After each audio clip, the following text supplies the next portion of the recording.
Hey guys, welcome back to my channel. Thank you so much for tuning in. Today we are going to be talking about 10 to 12. I may give a few bonus tips on what is keeping us Americans poor. Woo! Are you ready? Let's go. Number one, we're not even going to waste time living above your means. That was me. I'm going to start with me because I'm not even going to be talking to or talking about anybody else. I'm going to start with myself. I'm not going to put myself on a pedestal like I'm not talking about me or it was me, y'all. I was making an average income. This was about 10 years ago. 10? Yeah, it seems like it's been a long. Maybe 10 years ago, 8 years ago. Anyway, it was a while in my past. I was living beyond my means. And I had to get a second job. Like I had to, and that was right when DoorDash and Uber Eats had just came out. So I think about 8 years ago, it had just came out. It was kind of booming, it was kind of the thing and stuff like that, y'all. It was terrible. Number two, I think I'm going to be talking to myself this whole video. High credit card debt. Oof. I can't really say that one's me because let's be honest, I just got good credit about 2 years ago or a year ago. So I don't have high credit card debt because I first started with a secured credit card. And then I got a credit card, and I think they gave me $300, maybe $500. So that's not me, but that is keeping the average American in debt. Y'all, do we really read the percentage rate on them credit cards when we get them? And I can say that they have written the percentages much bigger. Especially if you do it online, like you can't skip that part of the application because it's big. It's like real big on there now. So I'm just like, ooh. So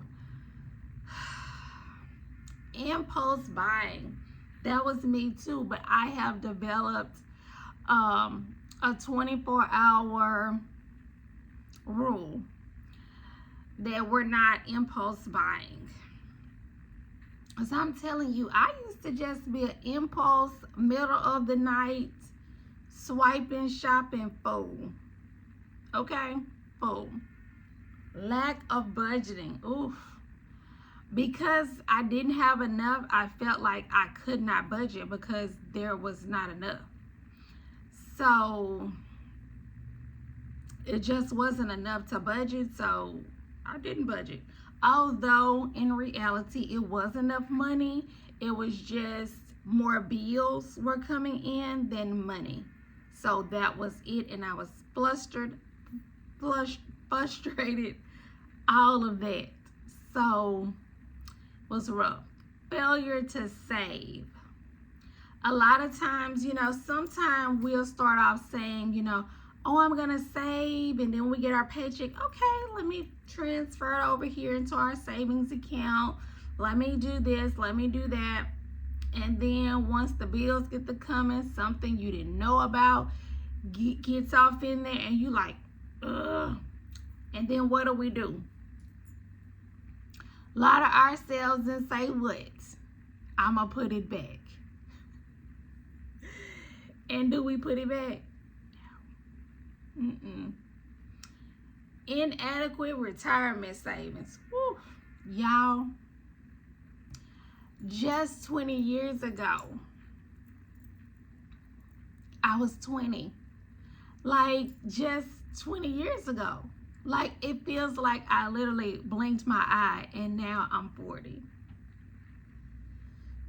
So don't be like me. I have a retirement, but it is not where it needs to be.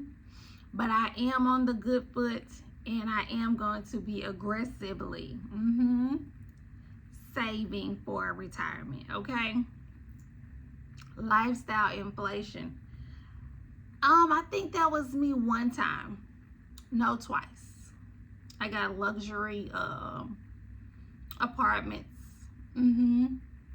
But right now, luckily, I got my little dream home. I'm renting. But it's a tiny house, and I love it. And it's very, very affordable. So I'm not dreading paying every month. I just kind of look forward to it because it's real affordable. High housing costs. We just talked about that, y'all. I left the last place I was because it was double what I'm paying here. And they promised you the moon and the stars and all this luxury amenities. And the only thing was luxury was sitting your trash outside your door. And that was the only luxury. Because we didn't have a gym. We didn't have a pool. And what else? I think we had granite countertops, but for that kind of money, I was thinking maybe, you know, stainless steel refrigerator or something, a stainless steel refrigerator that has that screen inside of it, you know, that you can personalize and do all that fancy stuff. Poor financial education. But I know that that's not you, because you are here watching me every Monday, Wednesday, and Friday, 6:30 p.m. Central Standard Time. You watching your girl, because you mess with me. I know you do. You mess with your girl.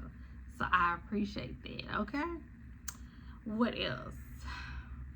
Frequently dining out. Y'all, I don't know. I mean, I know that we're dining out because I see the long lines at the drive-thru and I see the long lines or all the cars at the restaurants, but it's just two of us and it is expensive. It is really expensive for just two people. I mean, I don't eat very much, so I told my boo, my man, baby, you order a platter and give me a little bit of your platter, because if not, he's gonna be eating my food and his. So we just gonna cut that cost, okay? And luckily he's cool with it, okay? Expensive habits.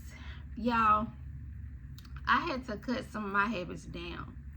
Look, I don't know if you can see in the back right over there, but I'm about to put my press-ons back on. My hair, I did this myself. I can only afford maybe one of my habits, and I polish my toenails myself and they ugly. I'll wait till the spring and maybe go get them polished. It's just really tight, and we have to cut where we can, but don't cut to where you're going to be, you know, unhappy. You know, just don't. Ignoring insurance needs. Y'all, we gonna spend the rest of our duration on this topic. Make it a top priority, okay? Because once you go ahead and take care of that, that eliminates some of your stress. If you get the proper burial insurance or life insurance, sometimes you can borrow against it or take out a loan or take out some equity. So do your research, because this one person I know died at least, I'm going to just say 2 weeks ago, but I feel like it's been 3 weeks. And they can't afford to bury him because he had no insurance, because he was young. So he, of course, didn't think that he needed any. Like, we cannot, you know, GoFundMe is cool, but a lot of us are struggling ourselves. So, you know, a lot of people just don't have any extra money to give to, you know, GoFundMes. But, you know, this family is having a fish fry today at the time of me recording this. Let's think logically or mathematically, numbers. By the time you purchase some fish, the seasonings, the sides, condiments, napkins, containers, without price gouging, how much are you really gonna make? And are you gonna make enough to bury somebody? In Texas, because I've buried 2 people here recently, we scraped by with 10,000. That was like not doing too much. That was because with burial you have to pay the cemetery in Texas, where I'm at, on the outskirts of Houston. You have to pay the cemetery either upfront or you have to pay membership dues. So it's a lot to take in, but we really gotta be, mature about it. Please don't think you have forever. I was diagnosed with cancer at 23. I was young and healthy. So do it while you're young. I won't get on my soapbox. Leave me some comments down below. Make sure you subscribe. I just checked my analytics and the majority of y'all are not subscribed. So subscribe to the channel. Make sure you turn your notification bell on. Share this video with somebody who living above their means. Let them know. I'll see you in the next one. Bye.